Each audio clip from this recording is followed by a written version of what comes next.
ஆங்கிலத்துல Swan song அப்படின்னு சொல்லுவாங்களே, கேள்விப்பட்டிருக்கீங்களா?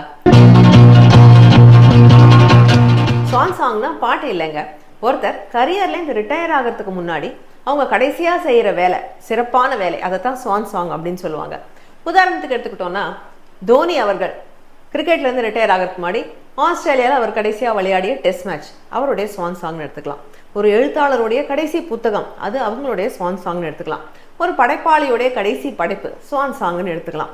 ஆனா ஒரு பாடலே ஒருத்தருக்கு ஸ்வான் சாங்காக அமைஞ்சதுன்னா, அந்த மாதிரி ஒரு லெஜெண்டோட ஸ்வான் சாங்காக அமைந்ததுதான் இந்த பாடல். தவிக்குது தயங்குது ஒரு மனது, தவிக்குது தயங்குது ஒரு மனது. மதிப்பிற்குரிய முன்னாள் முதலமைச்சர் ஜெயலலிதா அம்மா அவங்க தமிழ்ல கடைசியா நடித்த படம் நதியை தேடி வந்த கடல். ராஜா சரைசேல அந்த படத்துல இடம்பெற்ற பாடல் தான் இந்த தவிக்குது தயங்குது ஒரு மனது. இந்த படத்துல அவங்களுக்கு ஜோடியாக நடித்தது சரத்பாபு. அந்த டைம்ல ரொம்ப ஸ்டார் வேல்யூ இல்லாத நடிகர், ஒரு புது நடிகர். ஜெயலலிதாவுக்கு ஜோடி சரத்பாபு அப்படின்னு நிறைய பேரை புருவம் உயர்த்த வைத்தது. விநியோகஸ்தர்கள்லாம் இந்த படம் ஓடுமா, இந்த காம்பினேஷன் எடுப்பணுமான்னு வாங்க தயங்கினாங்களாம். இந்த படம் வெளிவந்த நேரம் யாரோ ஒரு பத்திரிகையாளர் எழுதியிருந்தாராம், இந்த மாதிரி ஜெயலலிதா வாய்ப்பு தேடுறாங்க கம்பேக் கொடுக்கறதுக்கு அப்படின்னு எழுதியிருந்தாராம்.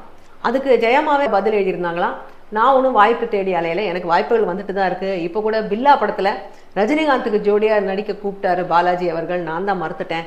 ஏன்னா எனக்கு இப்போ சினிமா எனக்கு இன்ட்ரெஸ்ட் அவ்வளோ சுவாரஸ்யமா இல்லை, என்னுடைய வாழ்க்கையில அடுத்த கட்டத்துக்கு நான் போக விரும்புகிறேன் அப்படிங்கிற மாதிரி எழுதியிருந்தாங்களாம். அது அந்த காலகட்டத்தில் ஒரு பரபரப்பை ஏற்படுத்தியது.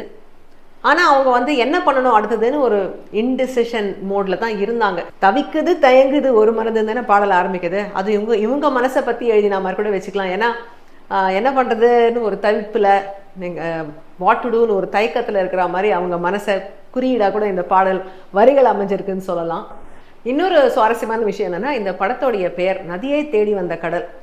அந்த மாதிரி தான் இந்த படத்துக்கு அப்புறம் ஜெயலலிதா அப்படிங்கிற நதியை எம்ஜிஆர் என்ற கடல் தேடி கட்சியில் இணைச்சிக்கிட்டாரு. அதுக்கப்புறம் அவங்க கோபாசே பதவி கிடைத்தது, ராஜ்யசபாவுக்கு போனது, அதுக்கப்புறம் நடந்தது எல்லாமே ஹிஸ்ட்ரி உங்கள் எல்லாருக்குமே தெரிந்தது தான்.